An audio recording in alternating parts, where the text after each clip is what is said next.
The Lord be with you. And with your spirit. A reading from the Holy Gospel according to Luke. Glory to you, O Lord. Jesus entered a village where a woman whose name was Martha welcomed him. She had a sister named Mary who sat beside the Lord at his feet, listening to him speak. Martha, burdened with much serving, came to him and said, "Lord, do you not care that my sister has left me by myself to do the serving? Tell her to help me." The Lord said to her in reply, "Martha, Martha, you are anxious and worried about many things. There is need of only one thing. Mary has chosen the better part, and it will not be taken from her." The Gospel of the Lord. Praise to you, Lord Jesus Christ. In the name of the Father, Son, and the Holy Spirit, Amen. In the Gospel just read, it seems that Christ trivialized active part of life than prayer.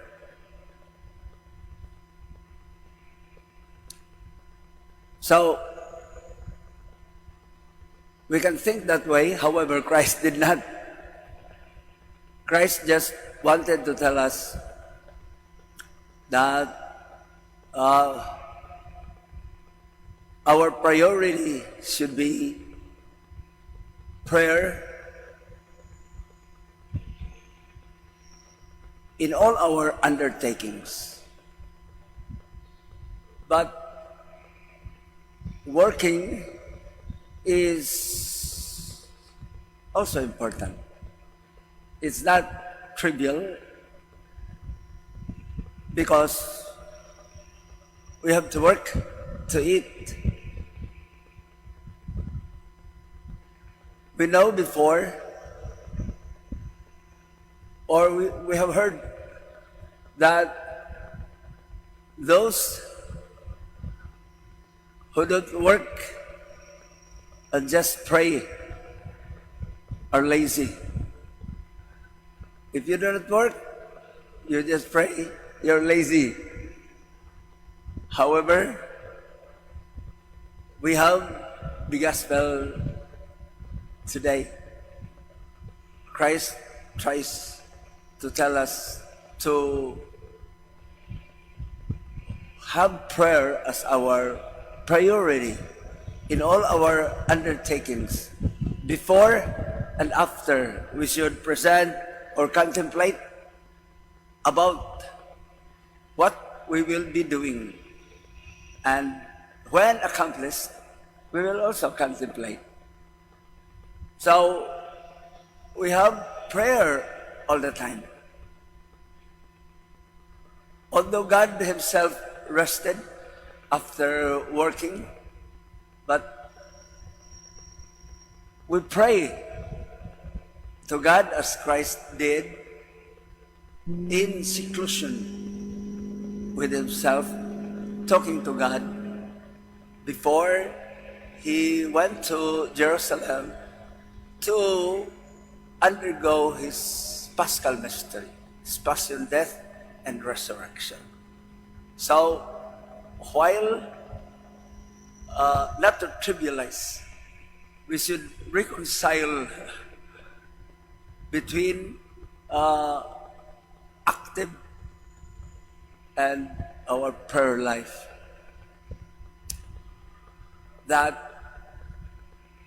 our energy will not be consumed by just working. That our energy will still be there while working, and not to be led to believe that our energy is gone if we don't pray. That if we will not pray, we will be weakened. No. While Christ emphasized that Mary has chosen the best part, however, he did not say do not work anymore.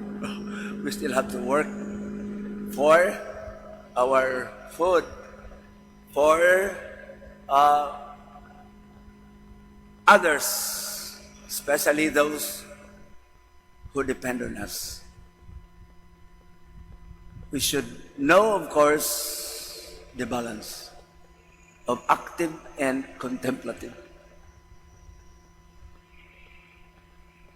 Although some would criticize those who are praying too much, as they said, than those working hard. Maybe some, or maybe we have heard some, they're trying to criticize the Carmelites nuns.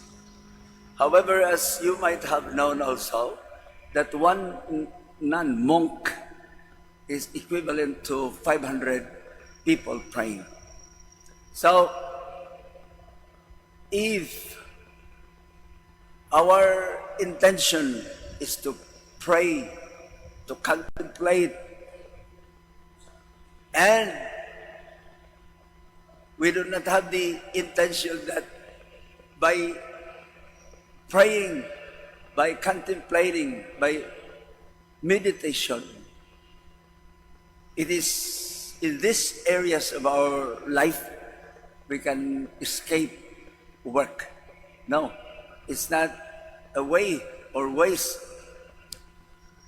to escape work, but it is where we get our energy, help from God, graces from God to go on working. Not that we are drained our energy by praying, by not working, or by working too much. We drain our energy. We rather gain strength through prayer, graces from God, because this is the most important part of our lives. After this life, where do we go? We will be buried. The worms are waiting for us, while our souls will go up, will go to God. And it is not solely because of prayer or because of work, but both. When we pray, we use our body to pray, to stay awake, even late at night. So there's always the body with the prayer, the contemplation, not solely the body. We have said already, if we deal only with the body, we have a corpse. If we deal with the soul only, we have a ghost. So both body and spirit, soul, working together to make us person, and this person will be awakened by Christ in the resurrection. So both body and spirit are there. There is nothing trivialized by Christ, but both will work for our salvation. God bless you. In the name of the Father, Son, and the Holy Spirit. Amen. Prayer of the faithful.